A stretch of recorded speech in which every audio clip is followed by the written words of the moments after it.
So, being a gaming channel, it feels weird making a video about a movie, but it has taken something really special to make me do this. So, do you remember that cute little bear who wears the red shirt and loves honey? तो तुम्हें कैसा feel होगा अगर मैं तुमसे कहूँ कि this is that same bear? यकीन नहीं हो रहा ना? मुझे भी नहीं हुआ था, but sadly it's the truth. तो तुम सब सोच रहे होगे कि इतना क्यूट सा बेयर तुम्हें हर्ट कैसे कर सकता है. It just is not possible, right? Well,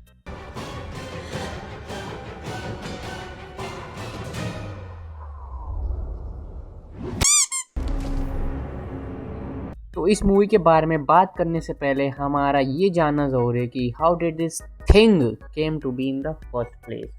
अगर लोग अब भी कंफ्यूज हैं तो बता दूं कि yes, this is a Winnie the Pooh horror movie release by an independent British company. अब तुम सोच रहे होगे कि विनी द पू तो डिज्नी की प्रॉपर्टी है, so doesn't that make this copyright infringement? Well, technically you are not wrong. Disney does own Winnie the Pooh, at least version of it, but only the version जिसको हम सब जानते हैं. But that Winnie the Pooh is based on the original classic book series Winnie the Pooh, who is to clarify Naked, जिसका copyright expire हो चुका है from January 2022. So that means it gets sent off to a wonderful place known as the public domain. आसान शब्दों में इसका मतलब है it is copyright free, which means any one can make any thing with that version of the character. अब तुम कुछ भी बनाओ, whether it be movies, games, MMS, SMS, Rule 34 art, you get the gist. Most of the stuff in public domain is pretty old, जैसा तुमने सोचा होगा, like Sherlock Holmes और एनी ऑफ शेक्सपियर्स वर्क, जिनकी वजह से हमें ये वंडरफुल फेथफुल अडेप्टेशंस देखने को मिले हैं, like Gnomeo and Juliet and Sherlock Gnomes. तो जितना मुझे गूगल से पता लगा, copyright last for an entire authors life plus an additional 70 years.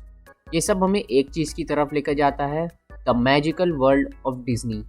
इसका मेरे ख्याल से सबको पता है is one of the greatest companies of all time. Here is an interesting fact.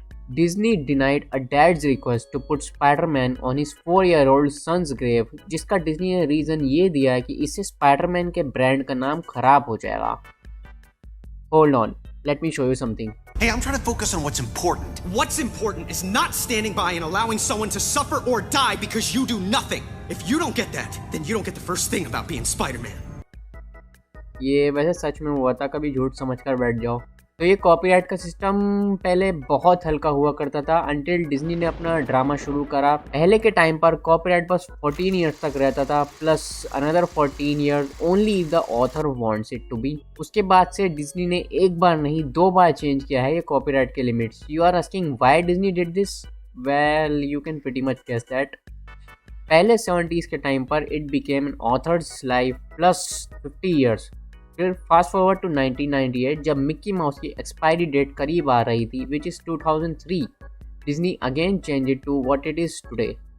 But now in 2023 the Mickey Mouse in the original steam boat short का copyright expire होने वाला है 2024 में.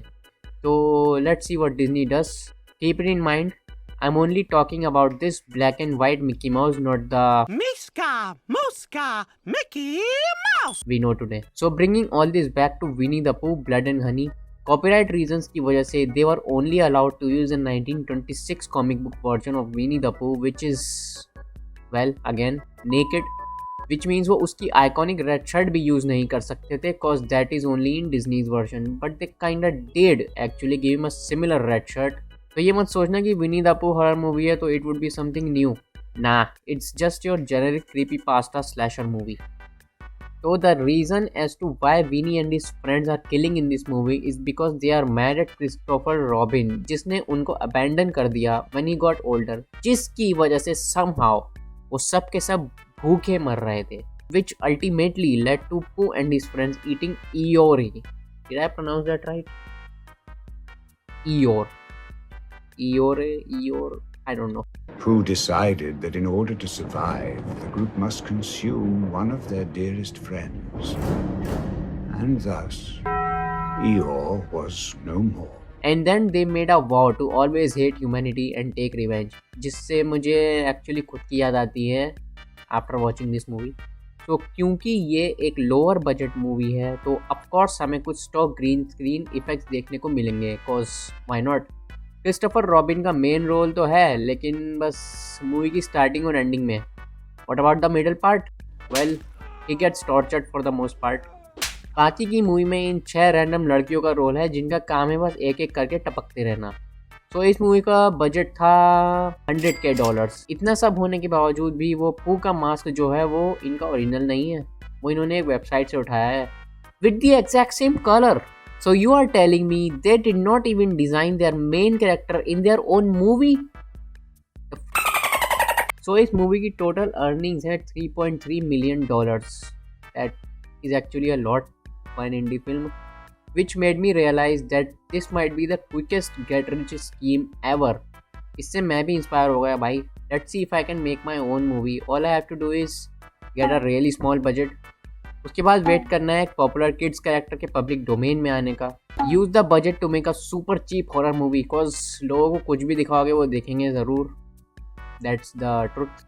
सोशल मीडिया पर मीम्स बना बना कर उसकी मार्केटिंग करना, and I guess then I will get rich.